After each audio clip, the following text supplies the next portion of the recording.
As we start our 347th week of isolation, or at least it feels that way to me anyway, I was thinking about what I'd share with you this morning, and as I was looking at my computer, I got a thing sent to me that was really good. I thought that's what I'm going to share with you.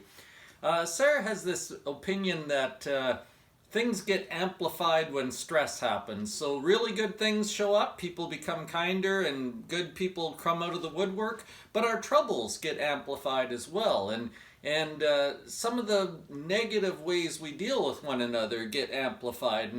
And I was thinking about that when this email showed up, because this guy wrote this email talking about how we need to deal with one another, whether that's the people you're living with or whether that's people out at the grocery store. And his comment was that most of our troubles come from poor expectations.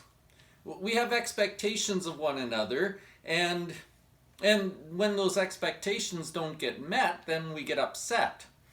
But his point was that lots of the times our expectations are incorrect because there's four things about them that make them difficult. Number one, they're unconscious. Number two, they're unrealistic. Number three, they're unspoken. And number four, they're unagreed upon. They're unconscious, unrealistic, unspoken, and unagreed upon. And so he suggested four things we could do to make things better.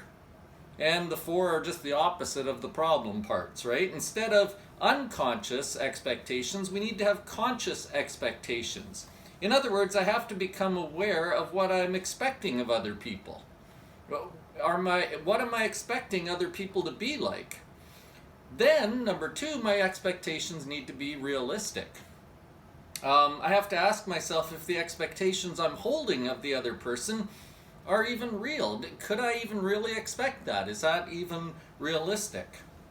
If they are, then they need to be spoken. It's unfair of me to think that Sarah or Megan or Caitlin or Kendall or anybody else is going to act the way I need them to act unless I ask them to act that way. It's unfair of me to expect someone to understand unless I speak what I want from them. And then number four, it needs to be, rather than unagreed upon, it needs to be agreed upon. Just because I want Sarah to act a certain way or do certain things doesn't mean she wants to. And I can't be mad at her if she doesn't agree. So I really like that we need to be conscious of what we expect of each other. We need to be realistic. We need to say what we want, and we need to get some agreement on what we're going to do. Those are four really simple steps that would change a lot of things. And it would stop a lot of the hassle that we go through, because lots of times our fights aren't about real things. They're about things we haven't said, or about things that we haven't done, or things that we expect others to do that they don't want to do. Maybe it boils down to what Paul said in 1 Corinthians 13. He said, love is patient. Love is kind. It doesn't envy. It is not proud. It does not dishonor others. It's not self-seeking. It's not easily angered. It keeps no record of wrongs.